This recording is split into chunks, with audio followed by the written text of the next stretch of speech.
അതിരപ്പള്ളിയിലേക്ക് പോകുന്നു. അതിരപ്പള്ളിയിൽ മയക്കുവെടിയേറ്റ കാട്ടാനയ്ക്ക് ചികിത്സ നൽകാനുള്ള ദൗത്യം വനംവകുപ്പ് ആരംഭിച്ചു കഴിഞ്ഞു. അതിൻ്റെ ദൃശ്യങ്ങളാണ് പ്രേക്ഷകർ ഇപ്പോൾ കാണുന്നത്. സൂരജ് സജി ഏറ്റവും അവസാന റിപ്പോർട്ടുകളുമായി നമുക്കൊപ്പം അതിരപ്പള്ളിയിൽ നിന്ന് ചേരുകയാണ്. സൂരജ്, യഥാർത്ഥത്തിൽ ഈ മസ്തകത്തിന് മുറിവേറ്റ ആനയെ എഴുന്നേൽപ്പിക്കാൻ കഴിഞ്ഞോ? ഇപ്പോഴും ആന കിടക്കുകയാണോ? ചികിത്സ എങ്ങനെ നടത്താൻ തുടർന്നു പോകാൻ കഴിയുമെന്നാണ് വനംവകുപ്പ് കണക്കുകൂട്ടുന്നത്? ആനയ്ക്കിപ്പോൾ പ്രാഥമിക ചികിത്സ നൽകിയിരിക്കുന്നു എന്നുള്ളതാണ് നമുക്ക് ഔദ്യോഗികമായി തന്നെ വനംവകുപ്പ് ഉദ്യോഗസ്ഥർ അറിയിച്ചിരിക്കുന്നത്. ഡോക്ടർ അരുൺ സക്രിയുടെ നേതൃത്വത്തിലുള്ള സംഘം ആനയുടെ മുറിവ് വൃത്തിയാക്കി. ആന വീണതുകൊണ്ട് തന്നെ ഇവർക്ക് കുറച്ചുകൂടി സൗകര്യപ്രദമായി ഈ മുറിവ് വൃത്തിയാക്കുന്നതിന് സാധിച്ചു എന്നുള്ളതാണ് ഈ അരുൺ സക്രി അടക്കം അറിയിക്കുന്നത്. ആനയുടെ മുറിവ് ഇപ്പോഴും വൃത്തിയാക്കിക്കൊണ്ടിരിക്കുകയാണ്. കാരണം ഏറെ ദിവസങ്ങളായി, അതായത് ഒരു 3 ആഴ്ച മുമ്പാണ് ആനയ്ക്ക് ആദ്യം മയക്കുവെടി കൊടുത്ത് ഒരു സ്റ്റാൻഡിംഗ് പൊസിഷനിൽ നിർത്തി ആനയെ ചികിത്സിച്ചത്.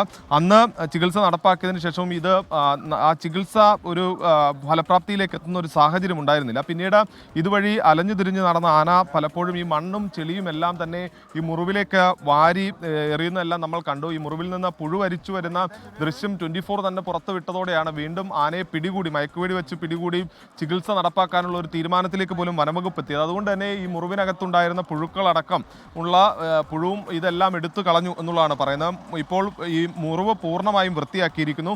മുറിവിൽ മരുന്ന് വെച്ചിട്ടുണ്ട്. ഇപ്പോൾ JCB ഉപയോഗിച്ചുകൊണ്ട് ഈ റോഡ് നിർമ്മിക്കാനുള്ള ഈ പ്രവൃത്തി കൂടിയാണ് നടന്നുകൊണ്ടിരിക്കുന്നത്. റോഡ് നിർമ്മിച്ചു കഴിഞ്ഞാൽ, താൽക്കാലിക റോഡ് നിർമ്മിച്ചു കഴിഞ്ഞാൽ ആനയെ എഴുന്നേൽപ്പിക്കാൻ കഴിയും എന്നുള്ളതാണ് വനംവകുപ്പ് പറയുന്നത്. അതിനുശേഷം ആനയെ ഈ അനിമൽ ആംബുലൻസിൽ കയറ്റി പിന്നീട് കോടനാട് അഭയാരണ്യത്തിൽ സജ്ജീകരിച്ച കൂട്ടിലേക്ക് കൊണ്ടുപോവുക. അനിമൽ ആംബുലൻസ് ഉൾപ്പെടെ ഈ സമീപത്ത് തന്നെ സജ്ജമായി നിൽക്കുന്നുണ്ട്. ആനക്കരികിലേക്ക് ഈ അനിമൽ ആംബുലൻസ് എത്തിക്കാനുള്ള ഒരു നീക്കമാണ് ഈ വനംവകുപ്പ് നടത്തിക്കൊണ്ടിരിക്കുന്നത്. ഇപ്പോൾ ഇവിടെ നിന്ന് ഈ ആനയ്ക്കൊപ്പം ഉണ്ടായിരുന്ന ഏഴാറ്റുമുഖം ഗണപതി എന്ന ആന ഉള്ളിലേക്ക് വലിയുകയും ചെയ്തിട്ടുണ്ട്.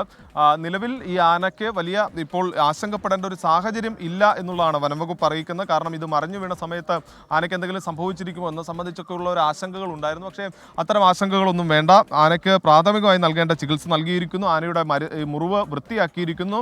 അതിൽ മരുന്ന് വെച്ചിരിക്കുന്നു. പക്ഷേ ഈ മുറിവിനകത്ത് ഇനി മരുന്ന് വെക്കുന്ന അടക്കമുള്ള നടപടികൾ വീണ്ടും തുടരണം. അതായത് മാസങ്ങളോളം ഈ ആനയ്ക്ക് തുടർ ചികിത്സകൾ നൽകേണ്ടതുണ്ട് എന്നുള്ളതാണ് ഇന്ന് വനംവകുപ്പിൻ്റെ തന്നെ ചീഫ് വൈൽഡ് ലൈഫ് വാർഡൻ ഇറക്കിയ ഉത്തരവിൽ തന്നെ അദ്ദേഹം വ്യക്തമാക്കിയിരുന്ന കാര്യമാണ്. അതുകൊണ്ടാണ് ആനയെ പിടികൂടി ഈ അഭയാരണ്യത്തിലേക്ക് മാറ്റുന്നത്.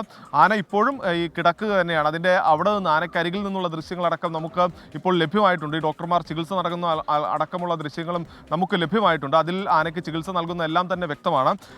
ഇന്ന് ഈ ആന ഈ പ്ലാന്റേഷനിലേക്ക് കയറി വരുന്ന സമയത്താണ് ആനയെ മയക്കുവെടി വെക്കുന്ന. ആ സമയത്ത് ഏഴാറ്റുമുഖം ഗണപതി എന്ന ഒരു ഒറ്റയാൻ, അത് പലപ്പോഴും ആ ആന ഒറ്റയ്ക്കായിരുന്നു നടന്നിരുന്നത്. പക്ഷേ ഈ അടുത്ത കാലത്തായി മുറിവേറ്റ കൊമ്പനൊപ്പം ഈ ഏഴാറ്റുമുഖം ഗണപതി നടന്നിരുന്നത്. അങ്ങനെ ഈ മുറിവേറ്റ ആനയെ മയക്കുവെടി വെക്കുന്നു. മയക്കുവെടി വെക്കുന്ന സമയത്ത് ഏഴാറ്റുമുഖം ഗണപതി ഈ മയക്കാൻ ശ്രമിക്കുന്ന ആനയെ ഉണർത്താൻ ശ്രമിക്കുന്നുണ്ടായിരുന്നു. തുമ്പിയൊക്കെ മറ്റേ ആനയുടെ തുമ്പിക്കൈ കൊണ്ട് ഉയർത്തി നോക്കുന്നു. പക്ഷെ തുമ്പി ഉയരുന്നില്ല.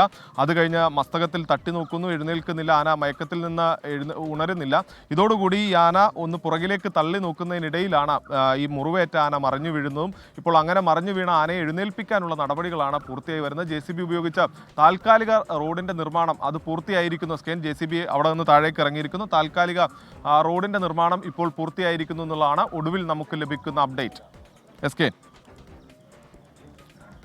ആനയ്ക്ക് ചികിത്സ നൽകുന്ന ദൃശ്യങ്ങളാണ് ഇപ്പോൾ പ്രേക്ഷകർ കാണുന്നത്. അതിരപ്പള്ളിയിൽ നിന്നുള്ള ദൃശ്യങ്ങളാണ് നിങ്ങൾ കണ്ടുകൊണ്ടിരിക്കുന്നത്. എന്തായാലും ആനയ്ക്ക് പ്രാഥമിക ചികിത്സ നൽകി കഴിഞ്ഞു എന്നുള്ള ആശ്വാസകരമായ വാർത്തയാണ് സൂരജ് സജി റിപ്പോർട്ട് ചെയ്തത്. എന്തായാലും ഈ പുഴുവരിക്കുന്ന വ്രണമൊക്കെ തന്നെ ആനയുടെ തിരുനെറ്റിയിലുള്ള വ്രണമൊക്കെ തന്നെ വൃത്തിയാക്കി മരുന്ന് വെച്ച് കഴിഞ്ഞു എന്നാണ് നമുക്ക് മനസ്സിലാക്കുന്നത്. കാര്യം ഈ ആനയുടെ ഈ ദുസ്സഹമായ അവസ്ഥ നമ്മൾ 24 ആണ് പുറത്ത് ലോകത്തെ അറിയിച്ചിരുന്നത്.